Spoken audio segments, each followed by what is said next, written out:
Mən də biraz çox dayanmaq istəyirəm. Quran-ı Kərimlə müalicə olunmamaq. Kim ki Quran-ı Kərimlə müalicə olunmursa, bu insan Quran-ı Kərimdən hicr etmiş sayılır. Yəni Quran-ı Kərimi tərk etmiş sayılır. Nə deməkdir Quran-ı Kərimlə müalicə etmək? Yəni bu günləri birimizin, hər hansı birimizin başımız ağrıyırsa, bunu mütləqdir ki, nədir? Quran-ı Kərimlə müalicə etmək. Nə cür olur Quran-ı Kərimlə müalicə etmək? Əlimizi qoyuruq ağrıyan yerə, Fatihə surəsini oxuyuruq, subhanallah. İxlas və Ləqnas surələrini. Əyətül Kursi, Əmənə Rasul. Nə qədər ayətlər var Quran-ı Kərimdə. İstənilən yerdə. Quran-ı Kərim Fatihə surəsindən Nəs surəsinə kim nədir? Şəfadır Allahın izni ilə.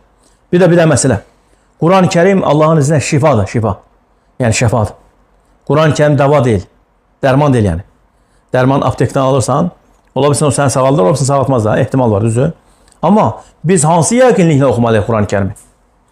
İxlasla. O etiqadla ki, bu Allahın kitabı şifadır. Allahın kitabı nədir? Şəfadır. Bildiyiniz kimi, barakallahu fikum, hansı ki o uzun qıssadır, bizə lazım olan yeri. Sahabələr, hansı ki, radiyallahu anhum, səfərdə olanda, hansı ki bir qəbilənin başçısını əqrəb sazmışdı. Soruşurlar ki, bəlkə orada olanlarda, kimsə orada, müsəlmanlardan kimdəsə müalicə yolu varmı? Bəlkə onlarda bir ilac var, bəlkə bir dərman var. Gəlirlər onlara müraciət eləndə, radiyallahu anhum, sahabələr, deyir ki, əlbəttə ki, bizdə vardır.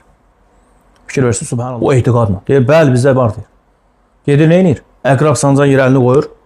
Bismillahirrahmanirrahim. Elhamdülillahi Rabbil alemin. Fatihə ilə, subhanallah. Sağalır Allah'ın izni.